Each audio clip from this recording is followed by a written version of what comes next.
আসসালামু আলাইকুম। আমি সানজি বলছি সানজিস ফ্যামিলি থেকে। কেমন আছেন সকলে? আশা করি সকলে ভালো আছেন, সুস্থ আছেন। আলহামদুলিল্লাহ, আল্লাহর অশেষ রহমতে আমরা সকলে বেশ ভালো আছি। আজকে আর সকাল থেকে ভিডিওটা শুরু করিনি। আজকে হচ্ছে বিকেলবেলা বাহিরের পরিবেশ দেখলাম খুব বেশি সুন্দর, আর সেই পরিবেশটা দেখে আমরা হচ্ছে ভিডিওটা শুরু করলাম। আশা করছি সম্পূর্ণ ভিডিওটা দেখলে আপনাদের একটু হলেও ভালো লাগবে।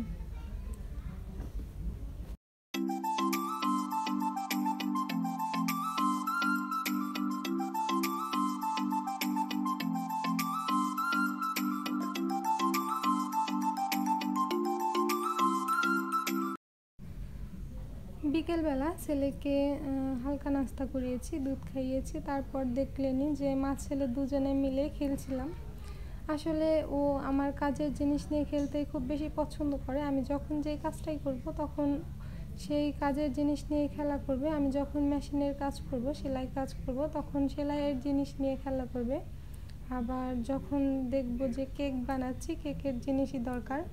যখন আমি খাবার খাচ্ছি বা ওকে খাওয়াচ্ছি, তখন ওই খাবারের জিনিসই দরকার। তো দেখতেই পেলেন যে আমি ওকে খাওয়াচ্ছিলাম আর তখন প্লেট নিয়ে খেলছিলে। আর ওকে খাওয়ানোর পর আমরা গিয়েছিলাম একটু হাঁটতে। আর সেখানে দেখলাম একটা গাছে বেশ সুন্দর নয়নতারা ফুল হয়েছে। আর সেখানে দেখলাম গাছের তলায়ও কিছুটা পড়ে রয়েছে। আর সেখান থেকে কিছুটা ফুল নিয়ে এসেছি। আর এই যে দেখলেন যে আমি বাটিতে এগুলো ভিজিয়ে রেখেছি। এভাবে ভিজিয়ে রাখলে না আমার কাছে দেখতে ভীষণ ভালো লাগে। আর এটা হচ্ছে আমি যেখানে কাজ করব চোখের সামনে থাকলে আসলে চোখের প্রশান্তি হয়। তো ওই যে দেখতে পাচ্ছেন ওখানে হচ্ছে কাজ করা হচ্ছে। আমার ছেলে সেখানে গিয়ে খেলা শুরু করে দিয়েছে। আর খেলনা দিয়ে খেলবে না, খেলবে হচ্ছে কাজের জিনিস দিয়ে। তো অনেক তো কাজ করা হলো, এখন একটু খাবার খাওয়া যাক। তো এখন ওকে একটু ডিম দিয়ে দিব। ডিম খাবে কি, ডিমের কুসুমটা খাবে না, শুধু উপরের যে সাদা অংশটা আছে সেই অংশটা খাবে। কুসুমটা আমি আলাদা করে তারপর শুধু সাদা অংশটা দিয়ে দিব। আর এখানে হচ্ছে ডিমের কুসুম আলাদা করতে করতে আপনাদেরকে সেই প্রতিদিনের পুরনো কথাটি বলে নিচ্ছি আরও একবার। আমার এই এলোমেলো আর অগোছালো ভিডিও দেখতে আপনাদের কোথাও কোনো অংশে যদি একটু ভালো লেগে যায়, তাহলে প্লিজ আমার ভিডিওতে একটা লাইক দেওয়ার অনুরোধ রইল। আর যদি খুব বেশি ভালো লেগে যায় তাহলে ছোট্ট একটা কমেন্ট করে জানিয়ে দিবেন কোথায় কোন অংশটা আপনার কাছে বেশি ভালো লেগেছে। আপনাদের কমেন্ট জানতে, দেখতে, পড়তে আমার কাছে কিন্তু ভীষণ ভালো লাগে। আর যদি আমার এই প্রতিনিয়ত এই ধরনের ভিডিও দেখতে চান, তাহলে আমার ছোট্ট চ্যানেলটি ভিজিট করে আমার চ্যানেলটি সাবস্ক্রাইব করে আমার পাশেই থেকে যেতে পারেন। তো খাওয়া দাওয়া তো শুধু করলেই চলবে না, ঘরের টুকিটাকি কাজগুলোও তো করে নিতে হবে। তো এখানে হচ্ছে যে কর্নার একটা ছিল, সেটা কিছুদিন আগে যে আমি কিছু ছোট্ট রঙের কোটা রং করেছিলাম, সেগুলো দিয়ে একটু সাজিয়ে নিলাম। এগুলো রং করেছিলাম হচ্ছে মোমবাতি বানানোর জন্য। তো আপাতত কিছুদিন এভাবেই রাখবো, আর তারপরে হচ্ছে আবার এটা দিয়ে মোমবাতি বানাবো।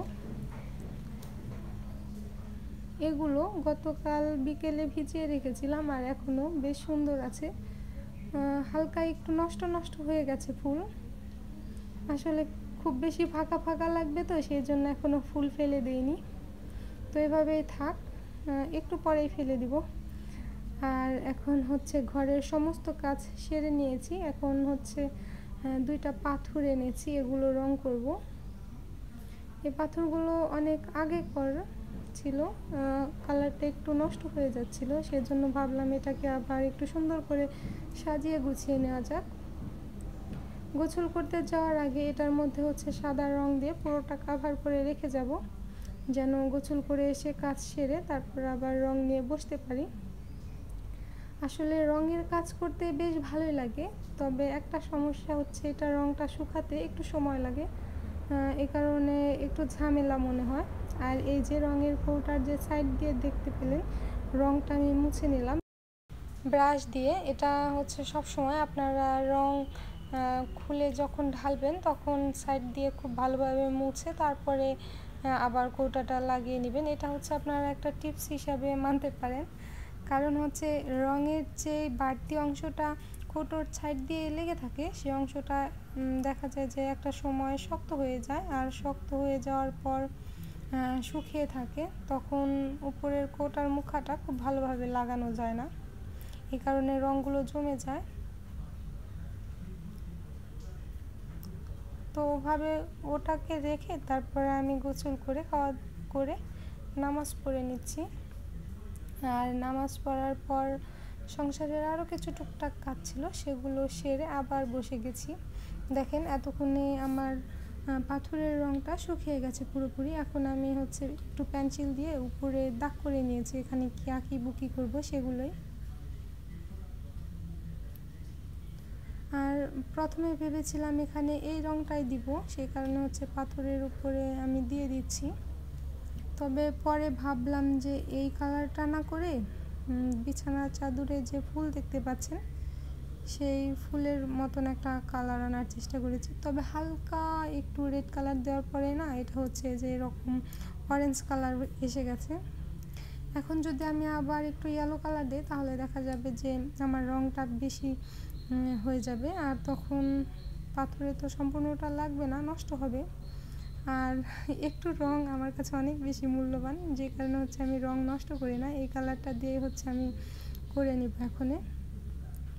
তো আমি এখানে ব্রাশ দিয়ে দিচ্ছিলাম, তবে খুব ভালোভাবে রংটা লাগছিল না, এই কারণে পরে আবার আমি সাজিদের ওখান থেকে একটু কেটে নিয়েছি। এটা হচ্ছে চম্পি লেখার পরে এটা মুছে, সেটা কেটে আমি খুব সুন্দর করে রং করে নিয়েছি।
আর রং এখন শুকিয়ে গেছে, এখন এটাকে সাজিয়ে গুছিয়ে রাখার সময় এসে গেছে। এখন হচ্ছে এটাকে সাজিয়ে রাখবো। এই পাথরটা খাটের সাইড টেবিলে রাখলে বেশ ভালোই লাগে, তবে আমার রুমটা যেহেতু অনেক বেশি ছোট, এত ফার্নিচার রাখার জায়গা নেই, তাই হচ্ছে আমি এটাকে ওয়াল শোকেসেই রেখে দিব। আমি এর আগে যে ছোট ছোট আঁকিবুকি করেছি সেগুলো কিন্তু অত মন মতো সাজিয়ে গুছিয়ে রাখার সুযোগ হয়নি, এখানে ওখানে রাখতে হয়েছে। তো যেই দিন সুযোগ হবে সেই দিন খুব সুন্দর করে সাজিয়ে গুছিয়ে রাখবো, সেই আশাতেই থাকছি। তো আপনাদের কাছে কেমন লেগেছে কমেন্ট করে জানিয়ে দিবেন। আর এখন একটু কাছ থেকে দেখিয়ে দিচ্ছি।